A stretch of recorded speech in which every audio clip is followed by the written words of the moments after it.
Tervitused, armsad kuulajad, kinnitame turvavööd ja hakkame uurima, kuidas olla oma õnnesepp, kuidas teha niimoodi, et sinu kirest saaks sinu sissetulek ja elaksid pikalt ja õnnelikult, nagu ma ei tea, Juta Raudnask, minu Paali ja mitme muu raamatu autor ja Umami vürtsipoe üks omanikke koos abikaasaga ja sa oled tõesti minu jaoks selline inspireerija. Kui ma mingil hetkel rohkem radarile võtsin, nagu ma arvan, et esimest korda sa tulid radarile siis, kas sa mäletad, ma pole sellest rääkinud, aga minu meelest oli niimoodi, et sa ei olnud veel seda esimest raamatut teinud, aga sa kirjutasid Petrone printiga. Võis olla küll. Ja see oli niimoodi, et ma sellel hetkel olin täiesti geograafiliselt nagu niimoodi, et me teeme ühe maa kaupa asju ja nagu ei haakinud sellega, et keegi reisib ümber ilma ja kogub kirglikult mingeid toidulugusid. Jah, nii. Oli küll nii, jah. Ma olin otsustanud, et ma selle raamatu teen, millise ma teen ja siis ma vaatasin, et kes kirjastajatest on huvitatud kampa lööma. Ja see sellel hetkel ei haakunud sellega, mida tegi Petrone print, aga tegelikult ma juba siis tunnetasin sellist energiat, et on mingi äge tegija, et käib väikese lapsega ja mehega, Eesti mees, kohe patsaku tore on ju, et käib ja reisib ja kokkab. Nii, ja siis juhtus, ma ei tea täpselt see ajajoon on sul võimalik endal seletada, aga igatahes juhtus niimoodi, et sa said aru, et sinu kirg on reisimine, sinu kirg on kokkamine ja kokkamise juures on alati vaja vürtse ja siis tekkis selline tunne, et võiks need kuidagi ühendada ja võiks ise omale vürtsipoe teha. Jah, umbes nii või umbes täpselt nii ta oli, et tegelikult selleks ajaks, kui me läksime ümbermaailma reisile, olin ma pidanud 2 aastat põhiliselt toidu, aga ka natuke reisiblogi ja nii, et see toiduteema mind väga paelub, see oli selge. Ja siis me läksimegi aastasele ümbermaailma reisile, võtsime oma 3-aastase tütre, tollel ajal 3-aastase tütre Eva-Maria kaasa ja hakkasime siis, elasime peredes, kogusime retsepte, nende perede lemmikretsepte ja kuna ma olin sellest blogi kirjutamisest aru saanud juba, et mulle meeldib kirjutada, ma kirjutasin tollel hetkel vist ka iga nädalast reisikolumni Naistelehte. Siis ma hakkasin seda raamatut kirjutama, aga samal ajal, kui me reisisime, me kogu aeg mõtlesime, et mis see äri võiks olla, mida proovida, mis võimaldaks ka, esiteks oleks põnev endal ja võimaldaks ka edasi reisida, et ei oleks nagu nii-öelda laulatatud sinna kontoritooli külge, on ju. Ja igasuguseid mõtteid käis tegelikult peast läbi. Mis teie eriala on? Henri on finantsjuht oma erialalt ja tema enne seda ümbermaailma reisi töötaski panganduses väga pikki aastaid. Mina olen maastikuarhitekt hariduselt, aga ma ei ole hingelt maastikuarhitekt. Ma arvasin, et ma võiks olla, et ma olin terve elu käinud kunstikallakuga koolis. Ja samas olin nagu pooleldi selline ka reaalala inimene ka ja mulle tundus, et maastikuarhitektuur võiks olla selline ideaalne kombinatsioon siis sellisest reaalainest ja loomingust, aga tegelikult see ei olnud üldse mulle. Ja sest tegelikult hakkas see kokandus ikkagi rohkem reaalselt. Ma sain juba ülikoolis aru, et see ei ole mina, aga ma mõtlesin, et ma ikkagi lõpetan ära, kõrgharidust on vaja, ma lõpetan ära, mul ei olnud ka mingit paremat ideed, kuhu siis minna ja mul oli suur isu elama hakata ja nagu mulle tundus, et pigem ma elan siis, nagu saan ellu viia mingeid põnevaid ideid siis, kui ma olen selle kooli selja taha jätnud, kui et lähen uuesti kooli ja hakkan siis otsast peale. Et ühesõnaga lõpetasin ära ja siis ma töötasin hoopis PRIA-s Põllumajandusregistrite Informatsiooniametis enne Euroopa Liiduga liitumist. Jah, aga see oli väga põnev, see liitumiseelne aeg, et ja sealt läksite siis ümber maailma reisile? No ja, vahepeal ma korraks silkasin hotellindusse, mul oli jälle üks väga põnev projekt, üks spa-hotelli projekti ja siis ma tegin veel vahepeal korraks ise aroomiküünlaid ja käsitööseepe. Siis ikka sai proovitud asju. Aga mul on üks hetk kusagilt pildina, kus ma täpselt ei tea, millal see siis nüüd nagu oli, on ju, et Luksemburgis. Ja siis oligi, kui me ümbermaailma reisid tagasi tulime, siis me kolisimegi Luksemburgi, sest ma läksin tööle ka ametnikuna, ma läksin Euroopa Komisjoni siis tõlkeosakonda tööle ja samal ajal oli kogu aeg ikkagi kuklas ikka seesama küsimus, et mida me siis tegema hakkame. Et see oli nagu selline ajutine hetk, et tegelikult tahad seda enda firmat kuidagi. Aga samas idee kuskil välismaal või nagu võimalus kuskil välismaal ajutiselt elada on ka ju väga põnev ja arendav ja siis me mõtlesime, et ja point oli selles, et me tahtsime tegelikult teha neid retsepte, mis meil oli väga ümbermaailma reisil meeldima hakanud ka kodus. Aga neid asju ei olnud Eestis saada. Aga te olite Luksemburgis? Jah, aga me juba saime enne, kui me kolisime Luksemburgi aru. Aga saite aru, et Eesti on kuival? Just. Me saime sellega eriti hästi aru, sest ma ju tegin seda raamatut, kuhu mul oli vaja teha need retseptipildid. Ja see oli üliraske missioon, sest et kust sa võtad kõik need koostisosad, et need ümber maailma kogutud retseptid uuesti läbi teha. Päris raske. Oli. Ja siis me saime aru, kui suur auk on nagu selles osas turul.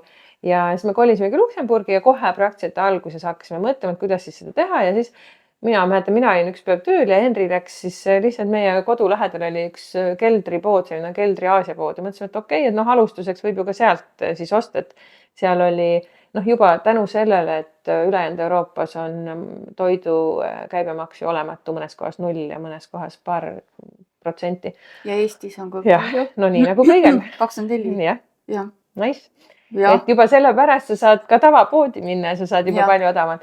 Et siis Henri läks sinna ja küsis, et äkki saab nende käest osta siis. Sest te olete otsustanud, et te tahaksite siis teha Eestisse vürtsipoe. Just, et pakkuda siis kõike vajalikku, mida võib vaja minna siis erinevate maailma roogade tegemiseks. Ja panime siis ise mingi listi kokku, mida kindlasti ise tahaks, et seal oleks alguses esimene plaan oli ikkagi ainult e-pood.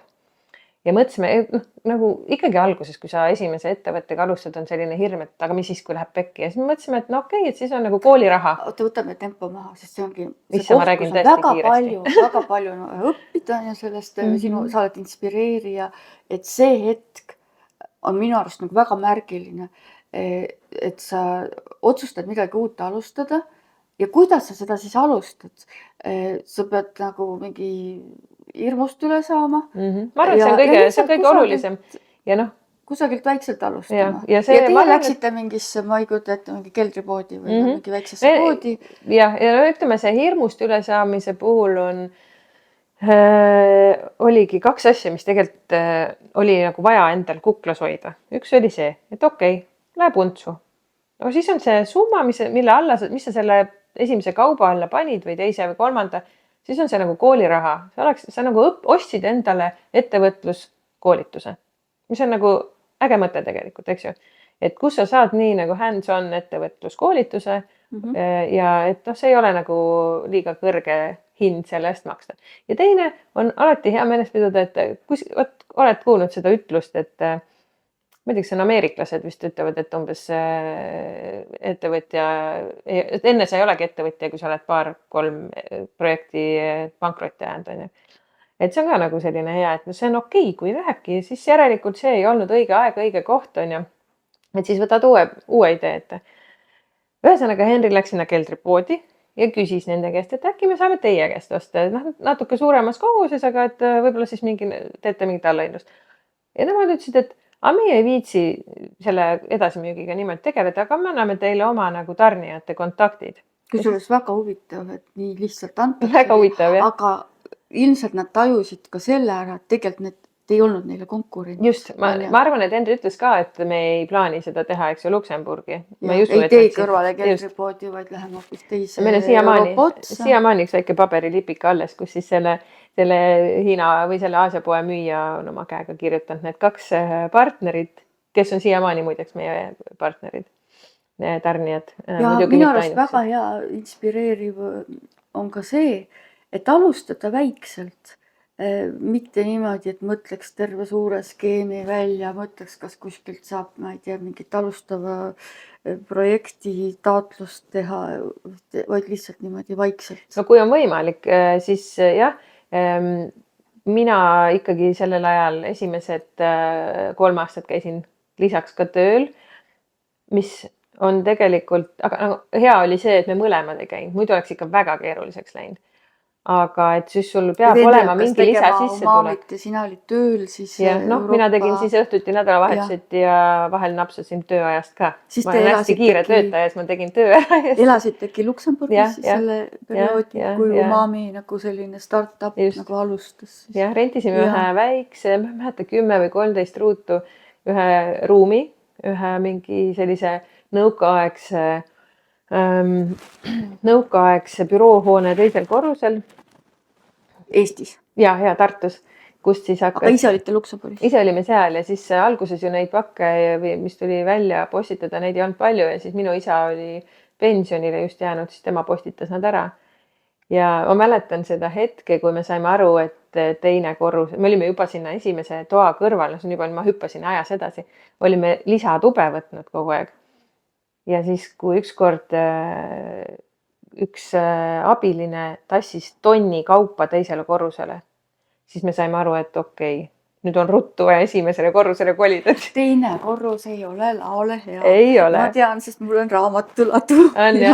Ja meie algne mõte oli see, et algselt olid põhilised maitseained, mis on ju kerged ja väiksed kogused. Aga siis on tonn juba. Aga kui sul on tonn ja seal on ju sees juba kilosed jahud ja suured klaaspudelid, neid on ikka raske tassida niimoodi. Ja te tegite seda tegelikult usaldades ja olles ise teises Euroopa otsas? Alguses jah, aga mul oligi, et mul isa oli siin, siis aitas meid alguses välja saata. No ilmselt üks asi õppetunnina ongi ka see, et tuleb leida usaldusväärset, kellele delegeerida. Tavaline asi on, et kui sa ise oled siin, siis oled ikkagi ise alguses kõik need asjapulgad oled sa ikkagi ise väga kaua aega. Jaa, aga ütle, kas sa siis reisidega said? Kui algne plaan oli see, et nüüd mõtleme välja sellise äri, et saab reisida. Ma tõesti ei tea, kas sai reisida. Igatahes olen ma seda mustrit päris palju pealt näinud, kuidas mõeldakse midagi välja. Ja kui läheb hästi, siis see edukus tegelikult tähendab seda, et hakkab su energiat nii palju nõudma, et ei reisi sa saad kõrvalt midagi. No kui sa mõtled, oleneb, kuidas sa suhtud reisimisse. Kas sa mõtled, et reisimine tähendab seda, et ma sõidan lennukiga teise riiki, unustan kõik, mis toimub su ettevõttes ja viskan jalad seinale ja chillin, siis niimoodi, me ei mõtle nii. See ei olnud ka algselt meie nagu eesmärk. Te tahtsite minnagi neid vürtse laia ilma otsima? Me tahtsimegi lihtsalt vahetada keskkonda. Ja seda saite? Ja seda me saime, sest et esiteks me olimegi reisil. Me elasime Luksemburgis ja Luksemburg teatavasti on ümbritsetud Prantsusmaast, Saksamaast, Hollandist ja Belgiast. Aga siis käisite sealt ka vürtse juurde otsimas? Me käisime iga nädalavahetusel sõitsime kuhugi. Hommikul sõitsid Vanagrami turule Belgiasse, järgmine päev sõitsid ma ei tea, matkama Prantsusmaale. Et selles suhtes oli see ideaalne koht. Seda, et talveks pikalt ära sõita, ei võimalda Euroopa kool, kus lapsed on käinud siis, kui me oleme olnud kuskil elanud Luksemburgis ja Belgias. Aga seda ei olegi seal vaja, kui sa elad nagu selliste riikide vahel, kui sa saad isegi nädalavahetuseks Inglismaale sõita ju praamiga üle ja et neid võimalusi oli seal palju, pikka nädalavahetust kuskile ka mingi Ryanairiga sõita. Seda sai isegi alustav ettevõtja. Ma mäletan, et ükskord me käisime Horvaatias ja piletid olid 23 € nagu edasi-tagasi. Et see on nagu niimoodi on päris tore reisida. On. Praegu mõtlengi, et reisimiseks on vaja 2 ressurssi. üks on raha, teine on aeg. Mhm. Ja mina mõtlesin oma küsimusega pigem seda, et kas teil oli Õigus, ajaressurssi just. Ma selle tahtsin sinna jõuda, startupiga aga sa hakkasid lobisema. ja et Me ikkagi võtsime, 23 eurot küll, aga kas kolm vaba päeva kuskilt võtta on? me ei võtnudki vaba päeva. Sa ei Nii. võtagi alguses vaba päeva. Sa võtad selle töö kaasa lihtsalt. Sa lähed lihtsalt, oled teises keskkonnas ja võtad oma arvuti kaasa, sa teed oma tööd ära ja siis lähed ja oled natuke turist. Et see on see nagu, see oligi see reisimine, mida me plaanisime. Et seda ikka saime teha, aga mida ikkagi nagu ette ei näinud, nagu mõte oli selline, et me teeme ju ainult e-poe, aga see, et see päriselt käima läheks, nõuab ikkagi aastaid meeletult ressurssi, ehk siis sul ongi 2 varianti, vaata sa ütlesid, et võib väikselt alustada. Me oleme väga palju mõelnud, et sul ongi 2 varianti, kas sa kaasad kuskilt, ma ei tea, leiad investorid, kaasad palju raha, saad kohe terve tiimi ja sa ei kärssa ise läbi. Või sa paned aasta ja siis on enda energiaga just, kompenseerid selle iseenda arvelt kõik ära. Ja. Kas te sellepärast kolisite Eestisse tagasi, et Umami hakkas edukaks? No esiteks meil oligi plaanis. Me alguses läksime üldse aastase lepinguga ja mõtlesimegi, et lähme aastaks. Ja siis, kui aasta sai läbi, siis vaatasime, et tegelikult ei ole veel isu täis, et oleme veel 1. Või 2 oli siis veel lisa. Aga siis ma jäin Emilit ootama. Ja siis mul oli ka selline nagu sinisilmne idee, et me tuleme tagasi, siis ma kuidagi nagu olen nagu nii-öelda lapsepuhkusel, et siis sünnib Emili ja siis ma ei tee nii palju tööd. Tegelikult muidugi oli täiesti teine, et sa teed siis, kui vaja on, siis sa teed ja siis on see Emili lihtsalt oli, vasaku käe peal oli beebi ja paremas käes oli siis töö. Ja siis vahel meil olid selle lao nurgas oli talle pesa tehtud, siis tema seal pikutas ja meie panime kaste kokku või pakke ja siis niimoodi ta kasvas meil äri sees.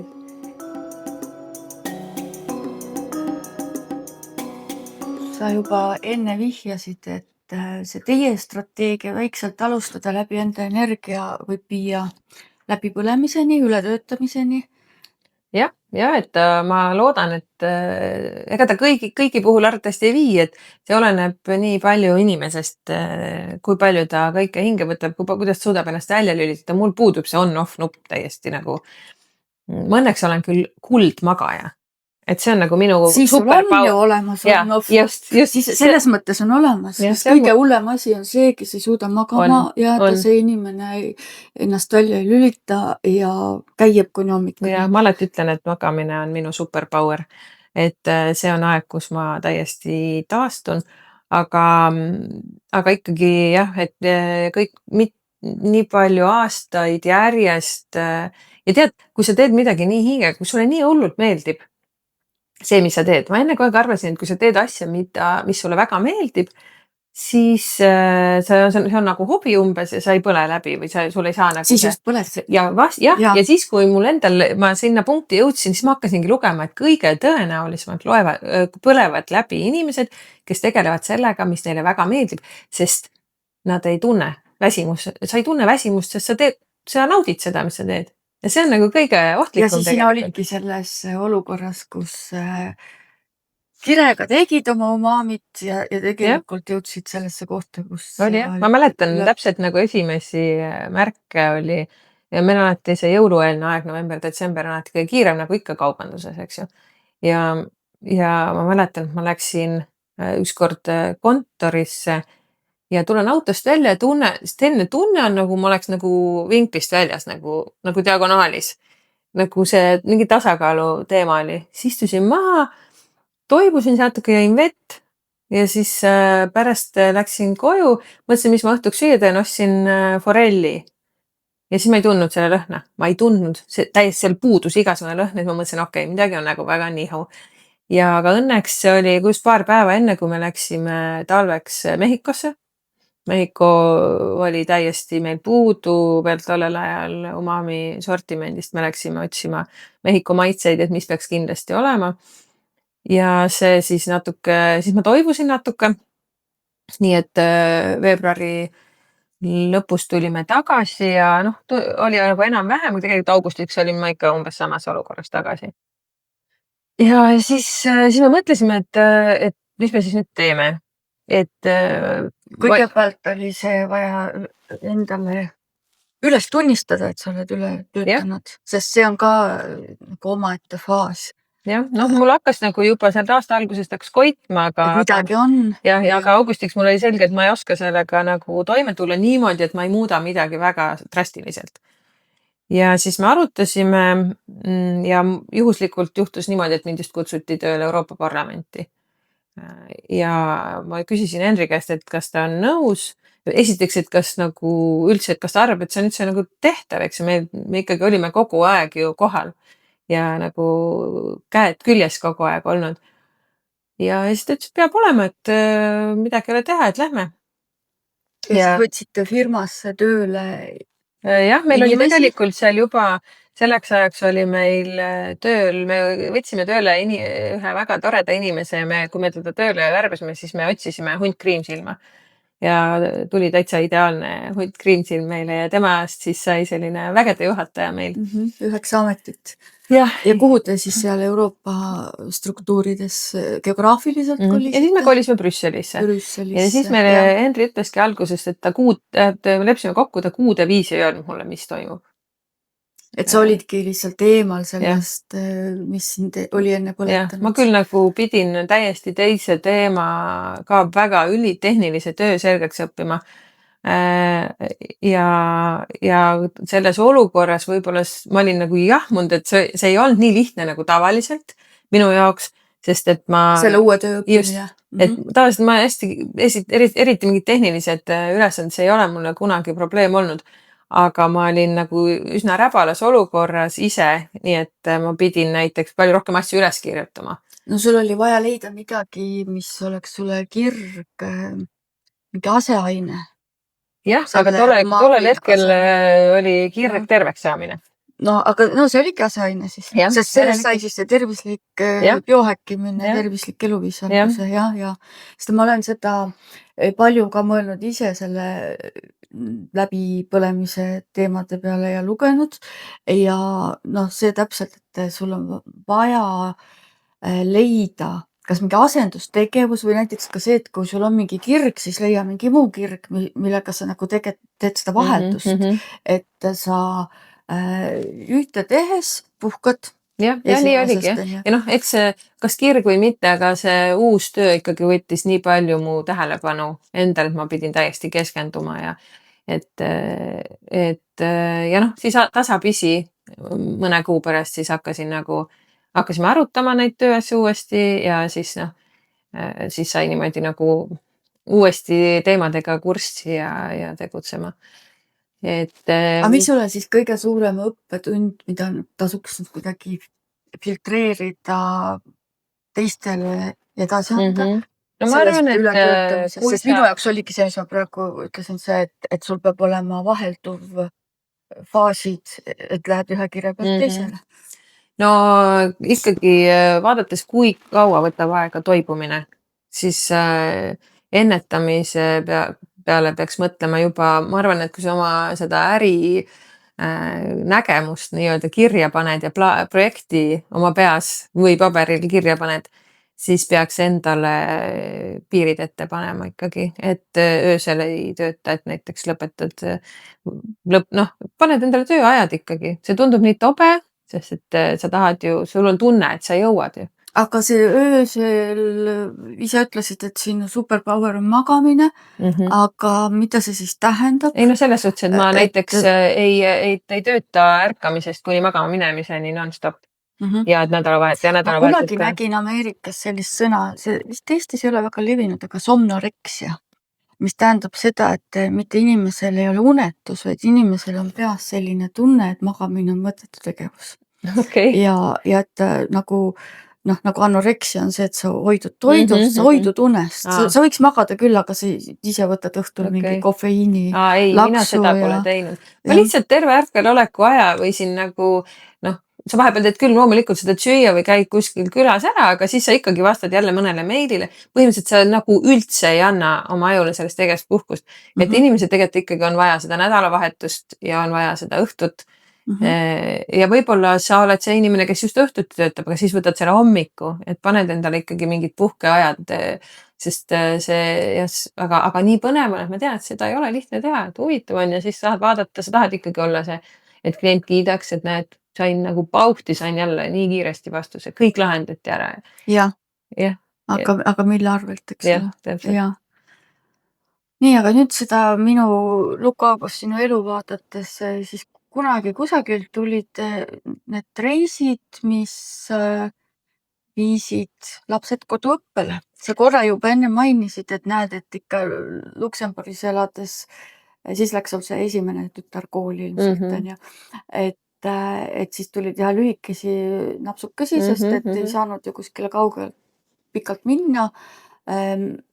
Kuidas see kõigi lastega perede teema, et nagu läheks kuskile, aga nad ei saa kooli või mis sa teed selle kooliga siis? Jah, et tegelikult jah, et kui me Luksemburgist tagasi tulime ja kuni Brüsselisse kolimiseni ja pärast Brüsselit uuesti, kõik aastad me ikkagi proovisime talvel paar kuud olla kuskil põnevas toidumaailmas, kus on soe. Ja siis läkski laps juba koduõppele? Ja siis selle aja on meie lapsed olnud alati koduõppel.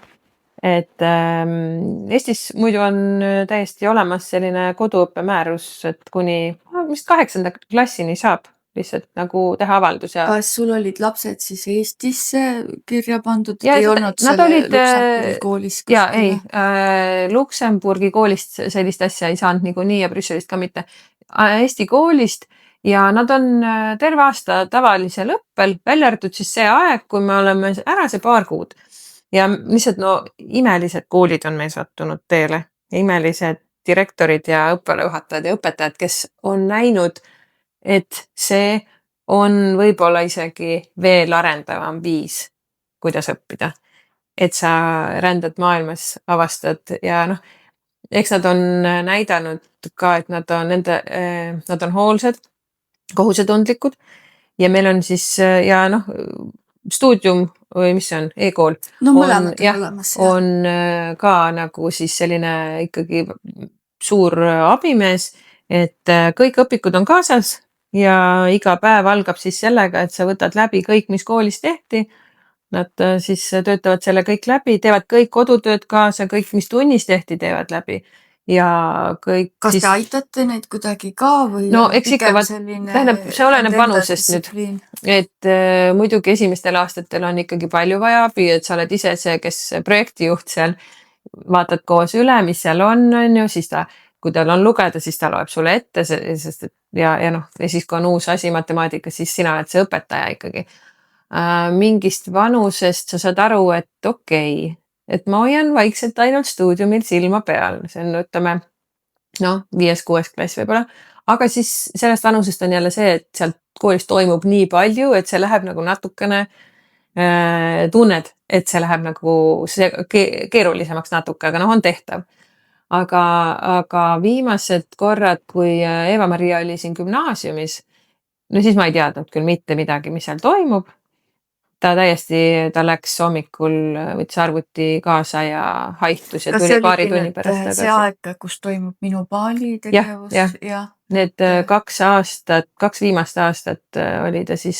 Talvel olite Paalil ja laps läks oma arvutiga, oma stuudiumiga, tegi oma kodu. Ja ta läks kuskile kohvikusse ja siis, kui tagasi tuli, siis tal oli kõik selgeks. Ise tegi oma plaanid, millal ta mida õpib.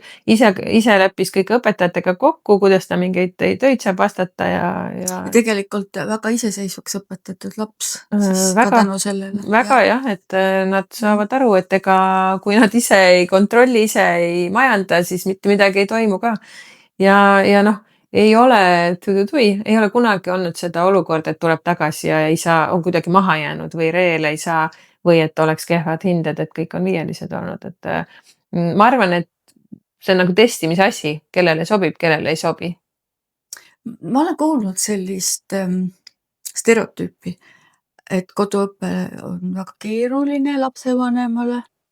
Mul on omal ka 2 kogemust, kus mul on olnud 2 erinevat tütart koduõppel ja mulle väga meeldis. Mulle meeldis ka see, et tegelikult lapse ja lapsevanema suhe sellest perioodist ma mäletan nii palju rohkem põnevat, kuigi sa ütled, et ta muutub ka iseseisvaks, aga siiski see aeg, kui ta veel ei ole iseseisev.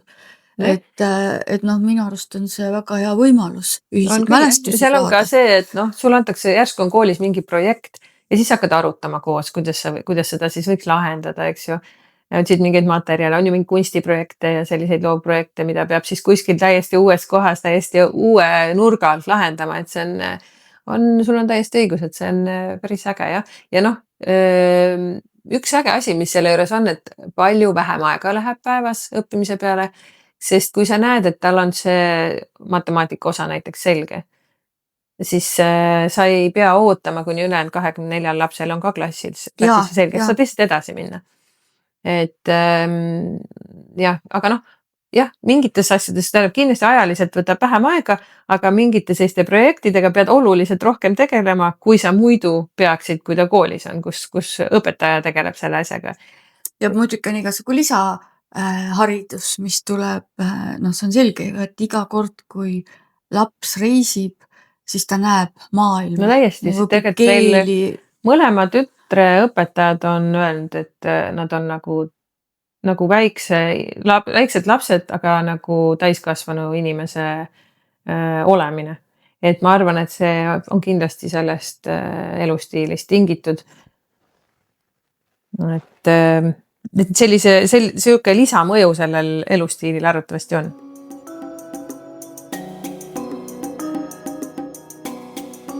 Samas te olete ka mitte ainult koduõpet teinud, te olete ka lapsed visanud vette, teades, et ilmselt hakkavad ujuma, kui te otsustasite minna Prantsusmaale, Lõuna-Prantsusmaale aastaks elama. Jaa, nii oli, et me oleme seda ka teinud inglise keelega, aga inglise keel on kuidagi igal pool ja see tuleb iseenesest, et on ka ikkagi suhteliselt lihtne õppida minu meelest. Aga jah, et mõned aastad tagasi me otsustasime teha inimkatse. Meil oli ammust ajast unistus, et kunagi võiks Lõuna-Prantsusmaal elada natuke, nautida seda nende elurõõmu, joie de vivret. Ja me oleme ise ka hästi pikalt prantsuse keelt õppinud, aga tundus, et võiks saada sellise intensiivkursuse. Võiks selgeks ka saada. Ei saa öelda, ma ikka ei ütleks, et see on selge, ma saan hakkama hästi, aga kahjuks prantsuse keel on selline keel, mida raske selgeks saada. On küll. Et kui ma ise oma kogemuste põhjal ütlen ka, et itaalia ja hispaania keel jäävad palju paremini külge. Ja, aga see Prantsusmaa, ma saan täiesti aru, Lõuna-Prantsusmaa, nii. Ja siis alguses minu suurim mure oligi see, et Eva-Maria oli juba tollel hetkel gümnaasiumis 10. klassis ja ma kartsingi, et tema pärast jääb see tegemata, aga tema oli väga hakkamas, ütles, et tema läheb, teeb ära, et vaatame, mis saab. Kuigivõrd oskas seda prantsuse keelt? Ikka väga minimaalselt. Oli ta seda kusagil õppinud? Jaa, ta oli õppinud seda 3. keelena Brüsseli koolis paar aastat, aga ta ikkagi üldse ei osanud. 10. klassis oli tal tegelikult siin ka, aga Eesti koolis, aga see oli ikkagi 3. keel. Ja ikkagi kindlasti, ta ei olnud võimeline vestlema. Aga ta ise oli kohe nõus, et võiks küll minna prantsuse keelt. Ja me mõtlesime, et siis see aasta jääb siin koolis lihtsalt nagu nii-öelda vahel, et ta ei ürita teha 2 aastat korraks, kuhu sul ikka kiiret on. Tegelikult ei ole ju. Ei ole, et sa lihtsalt võtad seda kui keeleõppe aastat. Ja otsustasimegi ära, et ükskõik, et kui ta ka sealt 2 lõpetab, suva, tegelikult ta läks keelt õppima, me otsustasime niimoodi.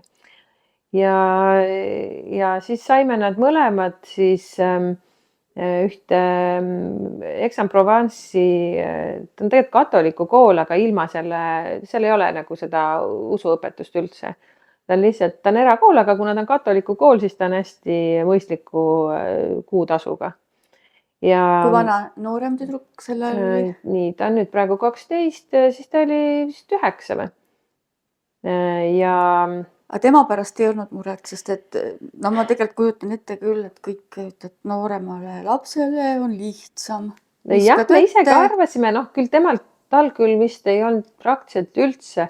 Ta oli vist ka õppinud 1 aasta Brüsseli koolis 3. keelena prantsuse keelt ja siin koolis, kas ta üldse oli õppinud või oli 1 aasta, aga ei noh, tal ei olnud ikka üldse. Mulle väga meeldis sinu prantsuse raamatus, mis selle raamatu nimi oligi nüüd täpselt? See on elu nagu aperitiiv. Jaa, vot, sest seal raamatus on kirjeldatud, kuidas, et sul see noorem tütarmatk ütleb, et ei, mina ei räägi seal üldse, mina ainult joonistan tundides ja siis sa näed, kuidas ta läheb kooli õuel, hakkab teiste lastega lobisema. Ja samal ajal väidab, et tema üldse ei räägi. Aga ma ei tea, kuidas ta nendega lobises, mis sõnu ta kasutas, mis keelt ta kasutas, sest tema õpetaja Blandin ütles küll pärast, et Emily üritas eesti keelt õpetada. Ei, inglise keelt. Järjepidevalt üritas talle õpetajale inglise keelt õpetada. Et tegelikult arvatavasti Emily keelekümblus oleks olnud tulemuslikum, kui ta ei oleks osanud inglise keelt. Sest ta üritas kõigiga seda kasutada. Aga eesti keele oleks täiesti mõttetu olnud.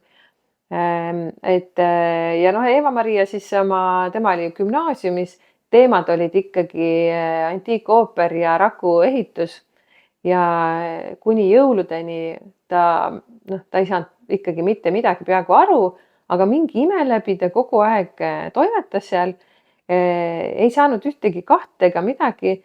Iga kolmapäev oli tal see nagu eksam varem õpitu peale, see oli küll alguses ta põhiliselt joonistas seal, aga kuskil jõuludest käis tal mingi krõks ära ja ta hakkas järsku nagu aru saama. Aga oli tal endal suur stress ka sellest, ta ütles, et tal oli, ta ängistas see, et ta ei saa suhelda inimestega kõige rohkem. Et selle me olime nagu nii läbi mõelnud, et see, et ta tunnis, vahet ei ole, läheb, kuidas läheb nagu akadeemiliselt. Ja kuna ta ise valis, seda ma sealt raamatu algust küll käisin, et sina talle mainisid, laps ütles, jaa, teeme ära, sattus kohe vaimustusse ja tegelikult see, et kui inimene oma impulssi jälgib, see on üks ja ma mitu korda küsisin ta käest ka, kui tal nagu tuju veits ära oli selle eest, et ta mitte midagi aru ei saa ja kellegagi rääkida ei saa. Ma küsisin, et aga kas sa kahetsed? Jumala pärast mitte. Et igal juhul vahet ei ole, kui ta aru ei saa, aga et ikkagi see on nii väärt kogemus. Ja siis ta hakkas saama, lõpptulemus oli see, et ta lõpetas üle klassi keskmiste hinnetega, mis oli nagu uskumatu. Aga Emilil õnnestus kevadeni niimoodi koolis käia, et ta saanud mitte midagi peaaegu aru. Nooremalt ütleb.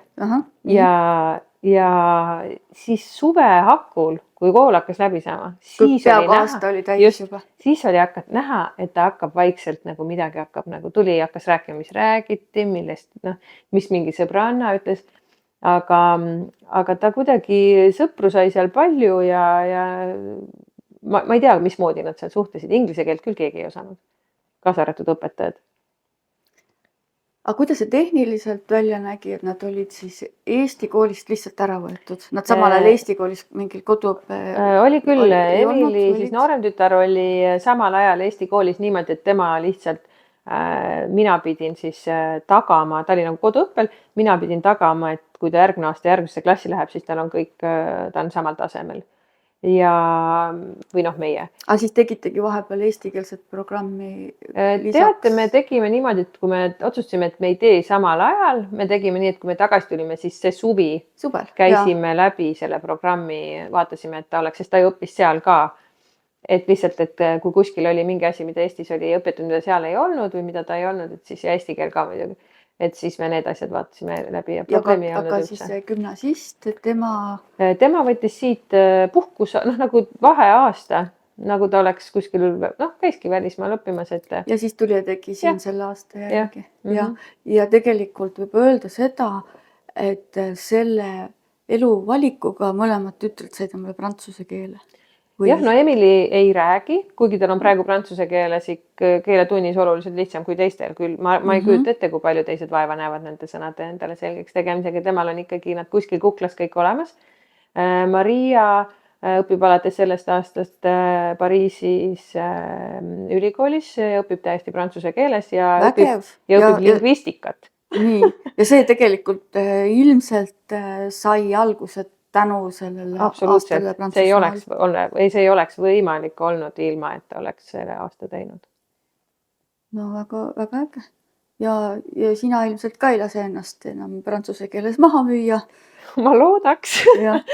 Aga ma ikkagi nagu pidevalt üritan elus hoida seda ja mu Duolingo striik on muljetavaldav. Ja see Duolingo, see. Aga mis siis nüüd edasi saama hakkab, et nüüd ongi nii, et vanem tütar juba toimetab omaette ja maailm on endiselt suur ja lai. Kõik see algne plaan, millest me nagu alustasime, et te tahtsite saada sissetulekut reisimiseks ja saada põhjendust reisimiseks. Et need on ju mõlemad endiselt akuutsed. Et mis siis võib juhtuda selle Emily, kes praegu on 12, võtate veel kuskile ja lähed jälle kuskile. Nagu päris kolimisplaani ei ole, vaata kolimine on selline asi nagu raamatu kirjutamine. See on nii suur projekt, et sa ei taha tükk aega kuulda sellest mitte midagi pärast seda, kui sa seda ühega oled nagu maha saanud. Aga mulle väga meeldib see Prantsusmaa raamat, mulle meeldib muidugi ka Minu Paali, aga see, et kuidas moodi ikkagi see lapse kooli panek ja kuidas seal see kooli siseelu ja kohanemine on huvitavam kui lihtsalt reisimine. Ja muidugi see kinnisvara teemad, et see, et vaata, kui sa lihtsalt ei reisi, vaid et sa ikkagi kolid kuskile. Sa pead leidma endale päris korteri, sa pead sellest päris bürokraatiast läbi närima. Olgem ausad, kõrvalt lugeda väga huvitav.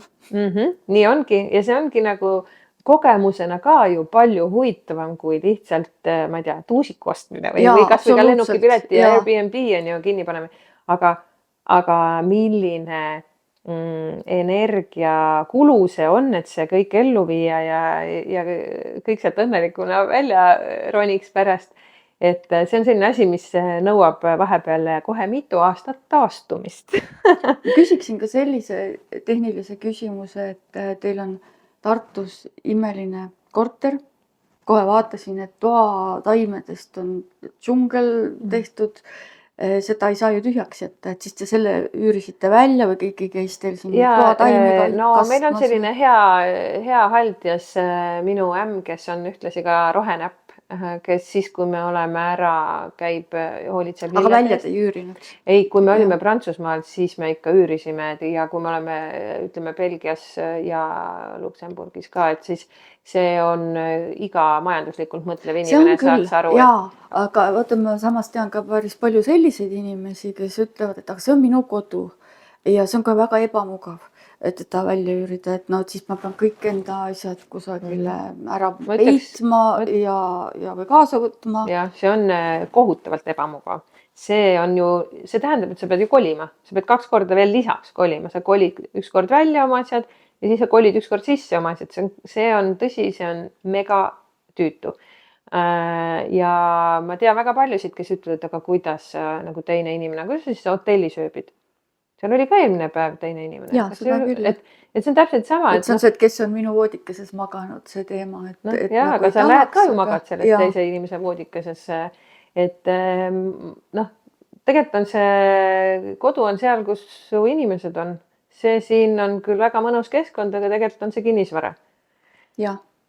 Ja ühesõnaga üürisite välja läksite ja nüüd nagu saan aru, alles taastute ja mingisuguseid erilisi ärakolimise plaane. Ärakolimise plaane küll ei ole, jah. Aga see, et nüüd see umami elustiilina endiselt võimaldab seda, et vaataks, keerutaks gloobus on sul siin kodulaua peal, eks ju, täiesti olemas. Keerutaks gloobust, vaataks, paneks näpu kuskil, et läheks nüüd sinna maale mingisuguseid vürtse otsima.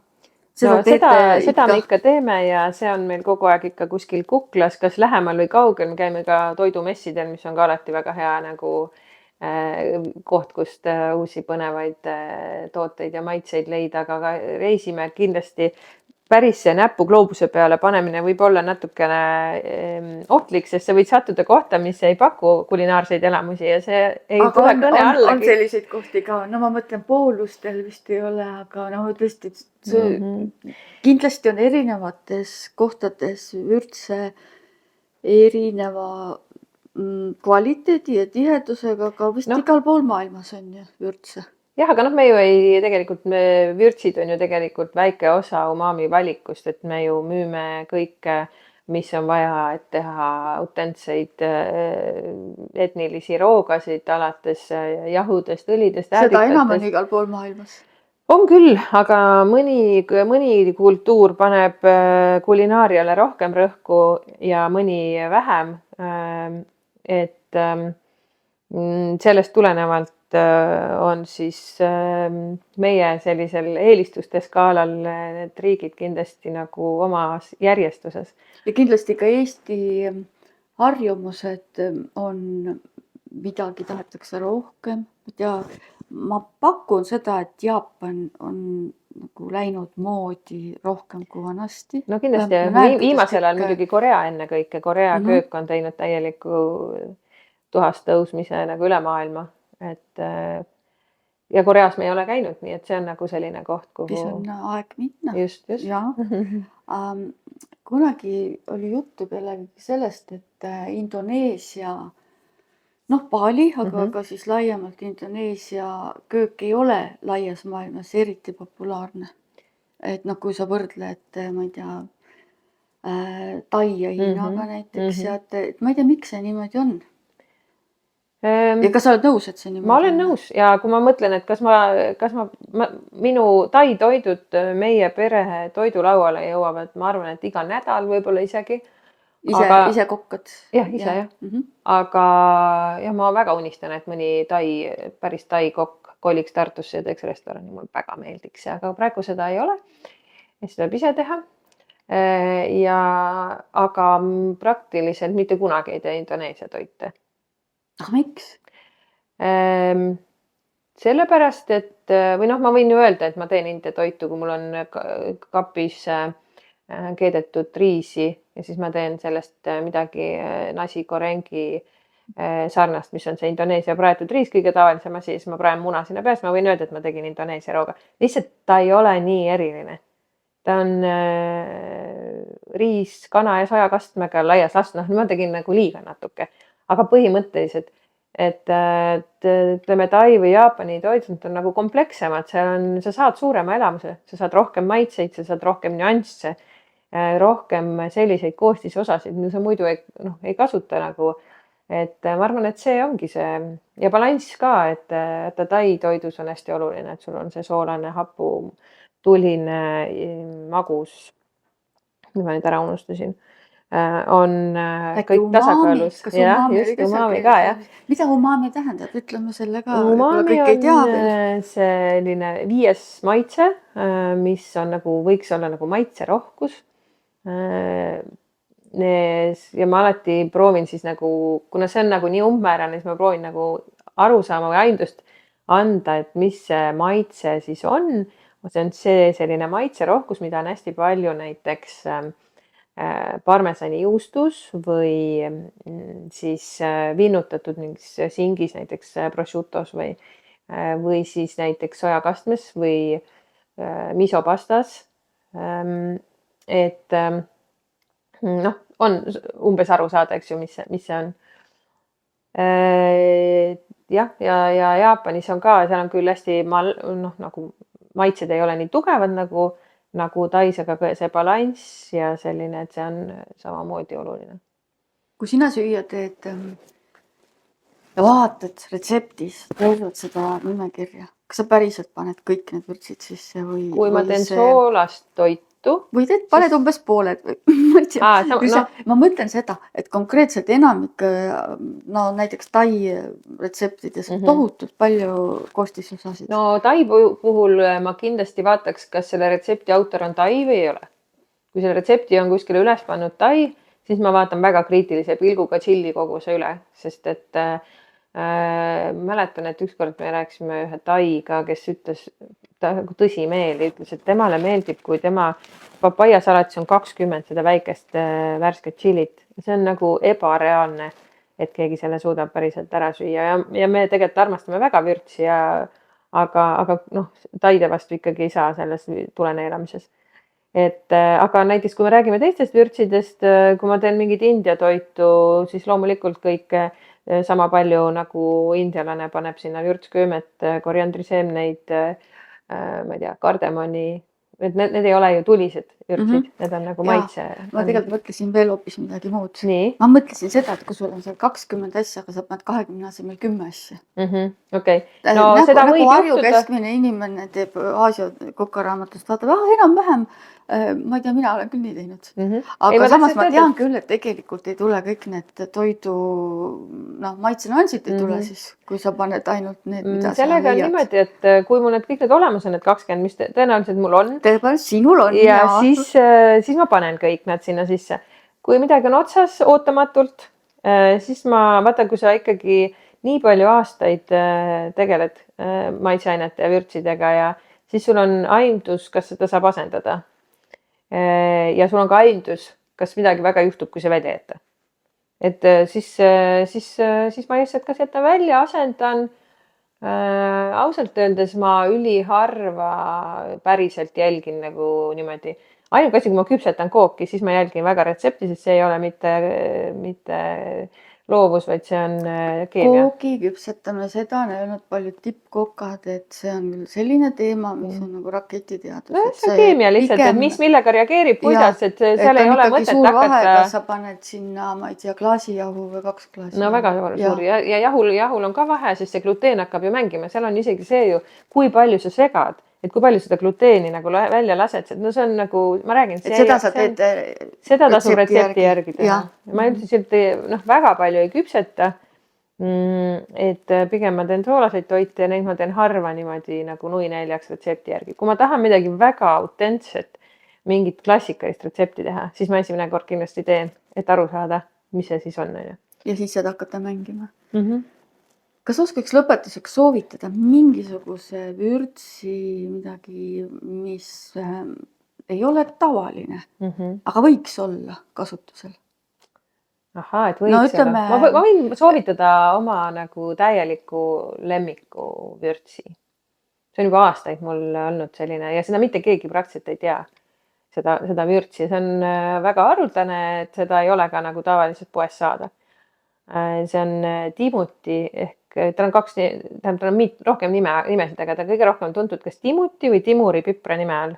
Tegelikult on ta hoopis sidruni sugulane. Aga ta on pipra, ta on nagu väike nagu kupar, nagu pipar. Ja ta on uskumatult aromaatne. Kui sa sinna nina sisse pistad, siis esimene on nagu, mis seal tuleb, on nagu grapefruit või mandariin või virsik või lilleõied või nad kõik koos. Ja see on nagu nii aromaatne. Timuti pipar. Timuti pipar. Ja seda ilmselt saabki sealt umami Umamist saab. Aga kas sa paned selle siis jahvatisse, jahvatad võid teha nii, aga tal on nagu hapukas toon on ju, kuna ta on sidroni sugulane. Ta sobib ülihästi kala ja mereandidega. Mulle endale maitseb väga selline ceviche, nagu troopiline ceviche, kus on lisaks valgele kalale on siis mangot ja bassionivilja ja koriandrit ja siis on seda sinna peale pandud. See on nagu täielik siuke ülilihtne või mitte ülilihtne, aga ikkagi suht lihtne, isegi gurmee ja täiesti uus maitse. See Timuti pipar? Sa mõtled Gloobus, planeedil. Minu arust on ta Nepaalilt, kui sa nüüd niimoodi, kui ma nüüd ei luiska, siis minu arust on Nepaalist ta pärit, aga ma võin luisata, sest et neid pipraid on meil mitukümmend ja kes neist kust tuleb, siis vahepeal läheb. Jaa, ma kujutan ette, see on igatahes hästi huvitav võimalus meie planeedi rikkust vaadata. Minu jaoks näiteks on olnud elus väga olulised mingil hetkel vääriskivid ja poolvääriskivid. Ja siis ma mingi hetk tajusingi, et tegelikult natuke sarnane teema on sellega, mis on seal köögivürtsikapis.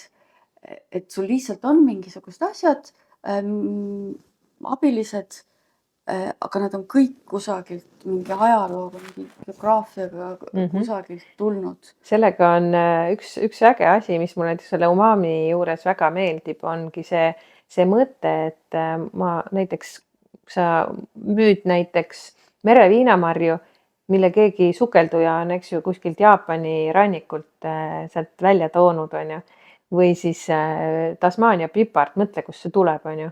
See on ilmselt Tasmaaniast. No jaa, aga mõtle, kus kohast on ju keegi siis, ja see on selle aborigeenide köögis väga oluline koostisaine, et see nagu see mõte, et sa hoiad seda seal käes ja sa mõtled, et see on Tasmaaniast, keegi korjas, ta pani selle, keegi käsitsi korjas, ta pani selle päiksega ette kuivama ja siis see jõudis, on ju, suurtes kottides üle mere siia siis Euroopasse, või näiteks sabapipar oli keskajal Euroopas tuntud, siis Portugali kuningas ostis endal kokku ilge hunniku neid tavalise pipra, siis pipernigrum istandusi ja selleks, et promoda oma pipart, siis keelas ära selle sabapipra kasutamise ja siis nüüd on see sabapipar, siis hakkab see tagasi jõudma. See, need lood ja see teeb selle asja kõik palju põnevamaks, et ei ole lihtsalt toiduained või lihtsalt kaup, et sa nagu igaühe taga on lugu.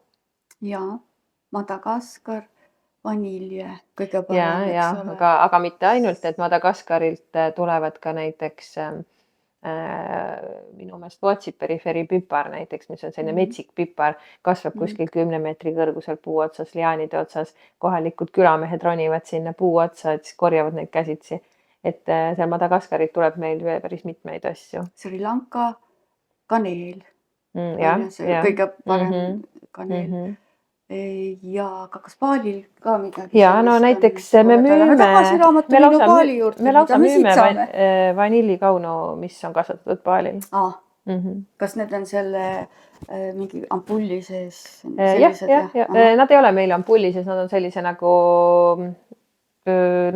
paberist, papist karbikene ja siis kile all. Et see meie vanillitootja, tal on oma istandus Baalil.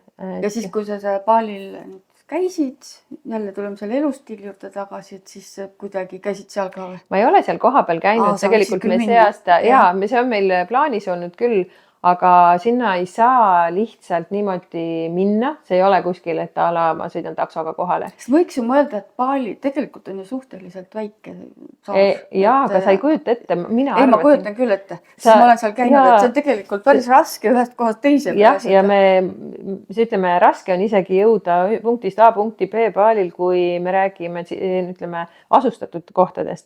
Sest see 25 kilomeetrit, mis on Ubudist lähima mererannani, sa sõidad seda 1,5 tundi. Aga selle istanduse külastamine oleks võtnud neil päevi aega, sest me oleksime pidanud sõitma, see on kuskil seal Põhja-Baalil ja täiesti autodega praktiliselt ligi pääsetamatu,